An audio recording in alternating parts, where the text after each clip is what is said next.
Good evening and welcome to NTD News. I'm Stephanie Cox. Here are today's top stories. President Biden confirming more classified papers found in his garage, and the Justice Department announcing new action. We have the latest. The attorney for the main suspect in the murders of 4 Idaho students today said she needs more time to review the evidence. It's possible prosecutors will pursue the death penalty.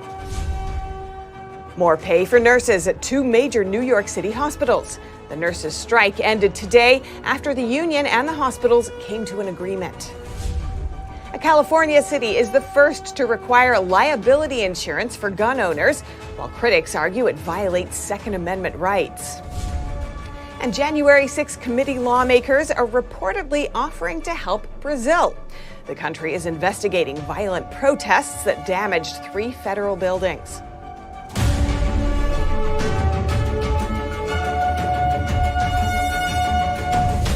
Countering the Chinese Communist Party. That's one area of agreement between most Republicans and Democrats.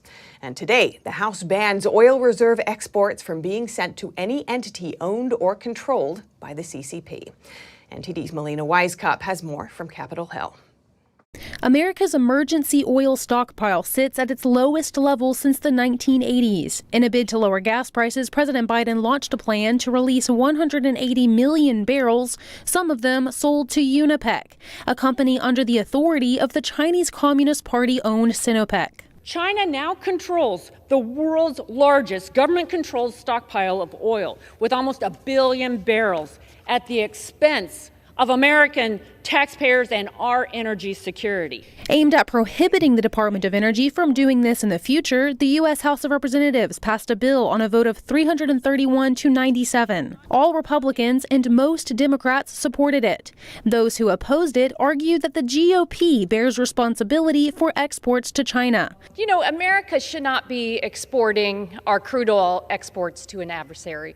And that was our national policy for 40 years, until a Republican-controlled Congress authorized sending American crude oil abroad in 2015.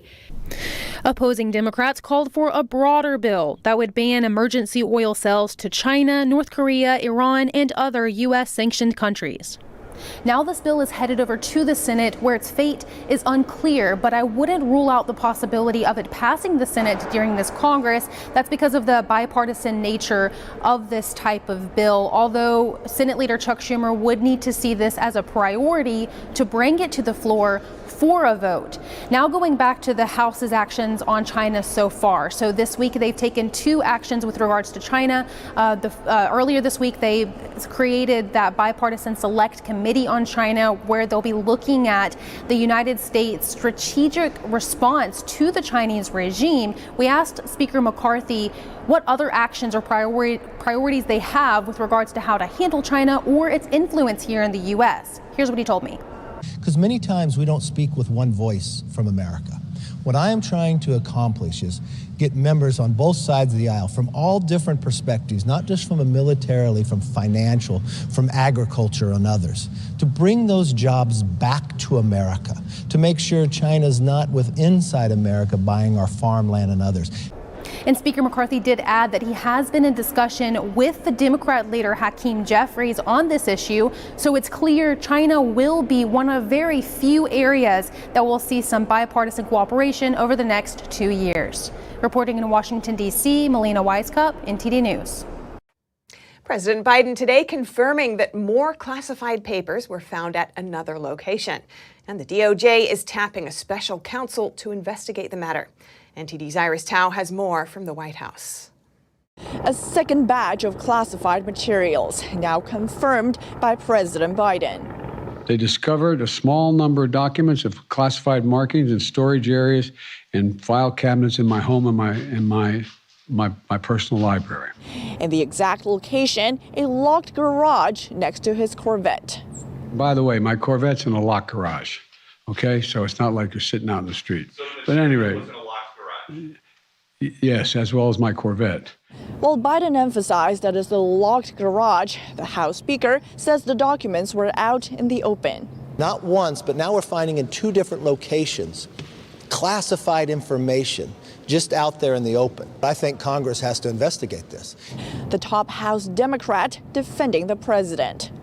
Believe that he's doing everything to take the appropriate steps to determine what happened. And the White House today would not say if it thinks the garage is a safe location. You see garage is an appropriate place to store classified material? I'm not going to go into what he thinks or how he feels about what is currently happening. The press secretary did say, though, that President Biden has been kept informed by his counsel throughout. But she still wouldn't answer why it took months for the public to be informed. And the Justice Department today tapping former Trump-appointed U.S. Attorney Robert Hur as the special counsel to investigate Biden's documents case. The extraordinary circumstances here require the appointment of a special counsel for this matter. The White House says a search for documents was completed last night. The DOJ says Biden's lawyers found another document just this morning at his Delaware home. And House Republicans say the appointment of a special counsel today will not stop their own panel from investigating Biden's handling of classified documents. Reporting from the White House, Iris Tao, NTD News. And former President Trump chimed in on Truth Social earlier today, writing, quote, Merrick Garland has to immediately end special counsel investigation into anything related to me because I did everything right, and appoint a special counsel to investigate Joe Biden, who hates Biden as much as Jack Smith hates me.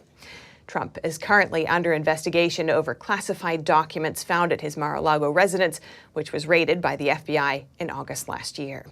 Republicans have decried the apparent double standard applied to the two cases, while Democrats argue that the cases are different in nature, with some lawmakers even suggesting the Biden documents could have been planted. Meanwhile, the Penn Biden Center and the University of Pennsylvania's influx of donations from China are increasingly the subject of interest. NTD's Daniel Monahan has more on that.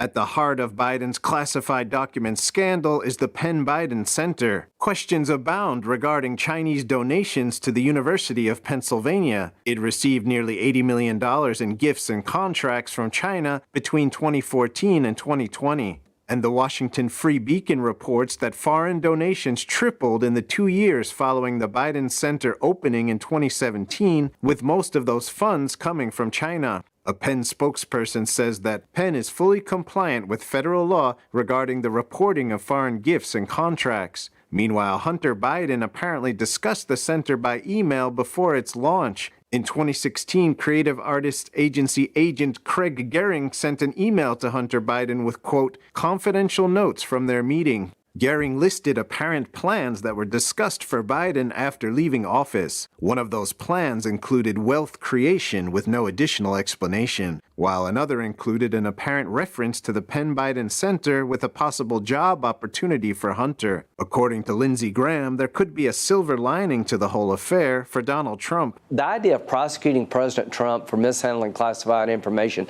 after this has gone down dramatically. Meanwhile, Representative Jamie Raskin says the Biden administration has done everything right upon finding these documents were in the wrong place. Daniel Monahan, NTD News.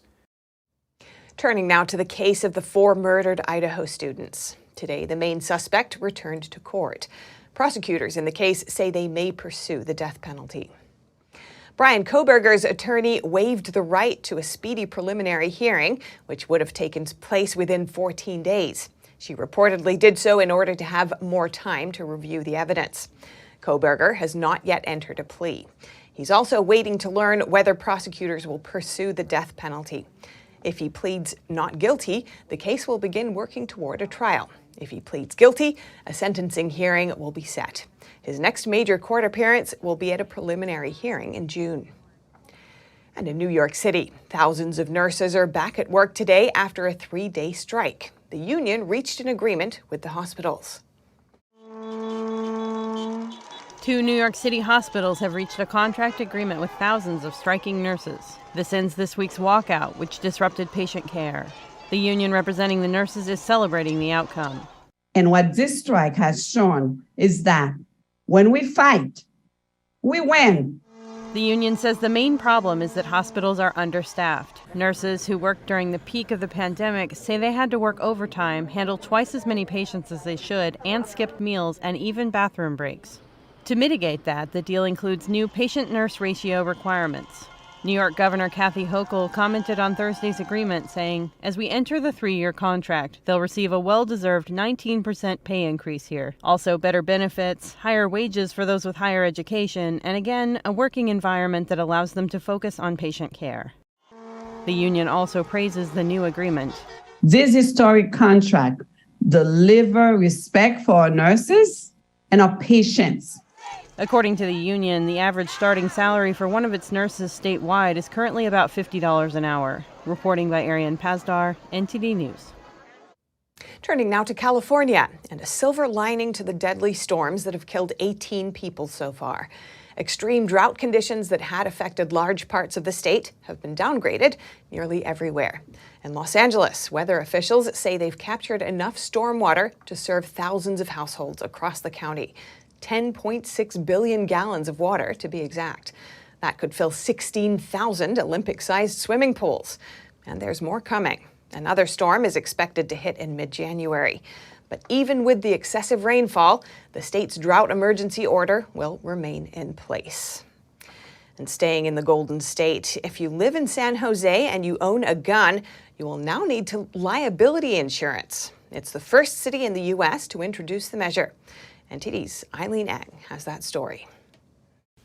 San Jose gun owners are required to carry firearm liability insurance starting this year. It's the first city in the U.S. to do so, and is similar to auto insurance.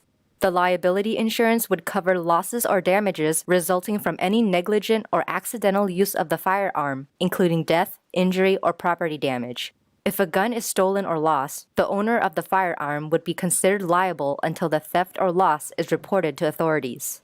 The ordinance was first proposed in January 2022 in an effort to have more gun control. It came after the May 26, 2021 mass shooting at the Santa Clara Valley Transportation Authority rail yard that left 9 people dead.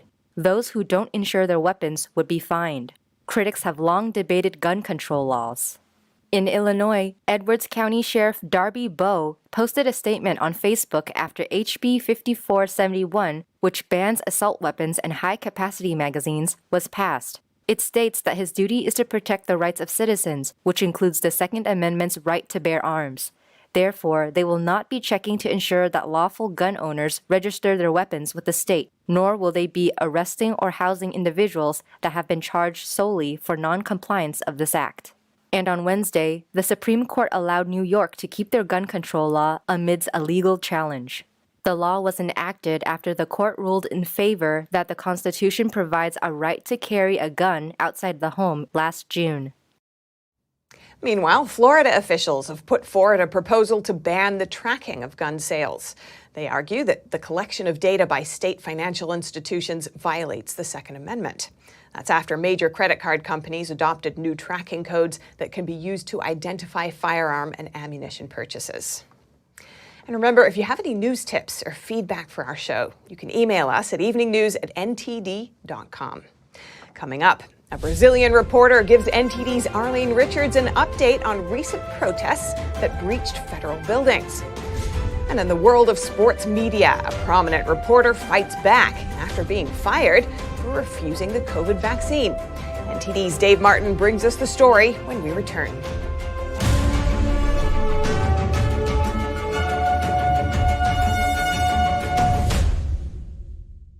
It's just clear as day. The media, whether it's broadcast, cable, or print media, has become extremely biased. And I started looking online for alternative ways to get information. And I saw an ad for a free trial.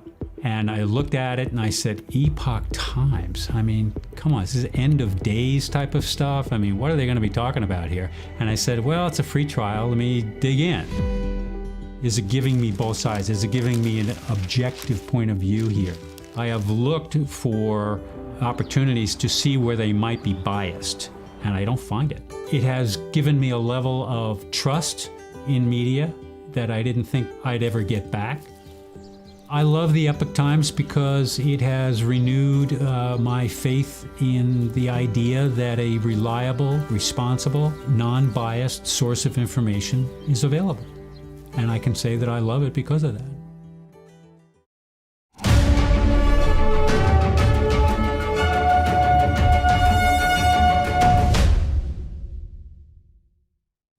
U.S. and Brazilian lawmakers seem to be discussing how to cooperate in Brazil's investigation of recent protests. Meanwhile, local authorities have been granted additional powers to limit future protests. NTD's Arlene Richards has more. More than 70 federal lawmakers in Brazil and the U.S. signed a joint statement on Wednesday condemning what they called political violence in Brazil and Washington. Reuters reports the two countries have begun cooperating on Brazil's investigation of a series of protests that breached government buildings there on Sunday.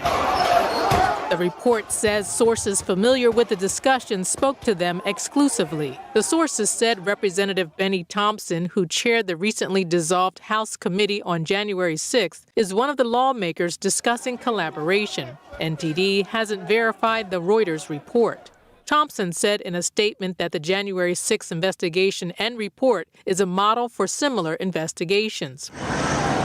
A source close to Brazil's Senate president told Reuters that a member of the U.S. Embassy in Brazil was interested in sharing information from the investigation of former President Trump's supporters. The January 6th committee concluded in a more than 800-page report that Trump was responsible for the Capitol breach. Brazilian journalist Marcos Chagas told NTD a key difference between the two incidents is that Trump was still president and in Washington during January 6th, but former President Jair Bolsonaro was absent when the protests happened in Brazil. What do you think the Brazilian lawmakers are going to do in their investigation? Well, I don't have to try to figure out that they'll try to point a finger at Bolsonaro. They already have. They are going to try to portray their opposition as extremists and radicals. He said lawmakers will try to disenfranchise right-wing voters for the next 4 years. Secretary of State Antony Blinken said on Wednesday that Washington hadn't received any specific requests from Brazil regarding the recent violence, but it would respond expeditiously if asked. Meanwhile, also on Wednesday, the Supreme Court in Brazil gave local authorities additional powers to control anti-government protests. Authorities are expecting more turmoil after the Sunday protests that resulted in significant damage to 3 government buildings. Chagas said the Supreme Court could be acting beyond its powers. People are scared nationwide to say anything. They're scared nationwide to do anything because it seems the rules of the game are not clear anymore and they're acting at will. That's a feeling I've heard many express. He said one justice ordered that protesters be arrested. There were a lot of families there, the elderly, children. All of those people, police received orders to arrest them as criminals committing crimes on the spot. Arlene Richards, NTD News. And we'll keep you updated as that story progresses. Now over to sports news. Here's NTD's Dave Martin with today's top stories. Thank you, Steph. Welcome back. Former ESPN reporter Allison Williams is suing ESPN and Disney because of their COVID-19 vaccine mandate. She and former producer Beth Faber allege the companies violated their religious freedom rights. The 38-year-old Williams said in the suit that she was undergoing in vitro fertilization and was concerned about the unknown effects the vaccine could have on a fetus. She noted that she was unable to get a doctor's note for support because she lived in California, where medical licenses were threatened if doctors provided a medical exemption.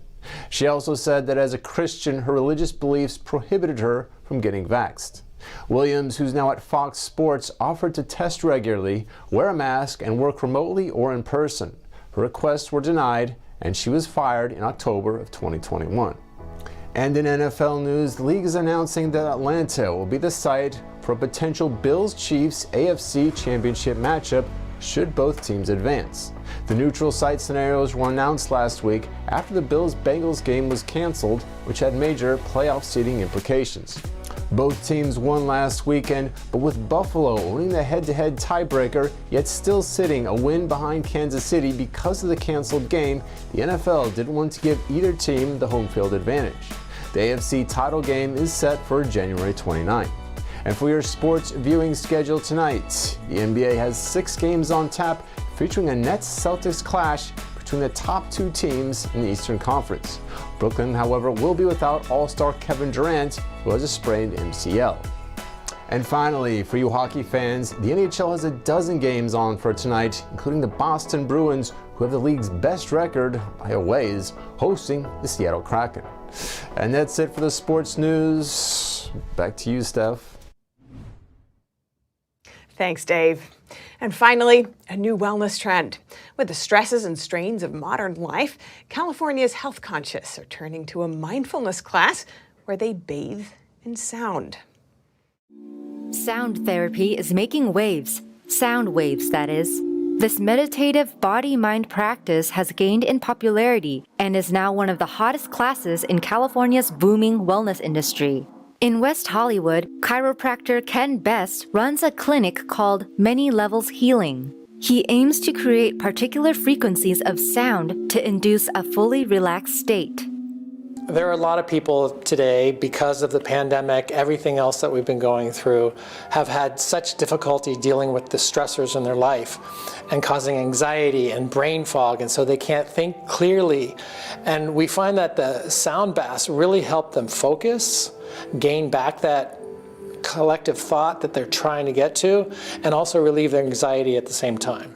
Just as people might immerse themselves in a water bath, people here can immerse themselves in the resonant sound created by singing bowls and gongs. Best believes that when the mind and body relax, heart rate and blood pressure decrease, and a deep state of clarity begins. I really think that this would be a great help for humanity, because a lot of people, they don't stop and they just keep going and living life day to day, and giving yourself time to actually reflect and allowing yourself to surface all the struggles that you are going, and not just the struggles, the good things as well. Giving yourself that time is actually pretty beneficial now for you. Best also uses Native American drums used for tribal spiritual rituals. A Tibetan bell and scepter are instruments for Tibetan Buddhist ritual recitation. I find that the sound energy that happens through you makes me feel very grounded and centered, and kind of like anything that will come at me in life, I am ready to face it and very focused. Similarly, at Artha Wellness Studio in West Hollywood, Jennifer Elliott also runs a sound bath session. Pretty much we're bringing a lot of the old ancient healing remedies to the modern world. Elliott also uses a variety of instruments, such as handmade Tibetan singing bowls and gongs. Sound therapy in my body really feels like this deep tissue massage in every single area of my body, especially my heart space. I've been going through a lot, and when I get down on my mat and allow the singing bowls to move into me, it feels like this deep, powerful wave of relaxation from the crown of my head all the way down to the tips of my toes. According to data cited in the U.S. Preventive Services Task Force screening recommendations, anxiety disorders affect 40% of U.S. women at some point in their lives and more than 1 in 4 men. And that's all for today's news. Thanks for tuning in. I'm Stephanie Cox. Have a great night.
Thanks for watching us on YouTube. Did you know YouTube only keeps selective videos on its platform? So if you want to make sure you get the full picture, just subscribe to our newsletter. Go to newsletter.ntd.com and sign up. It's free.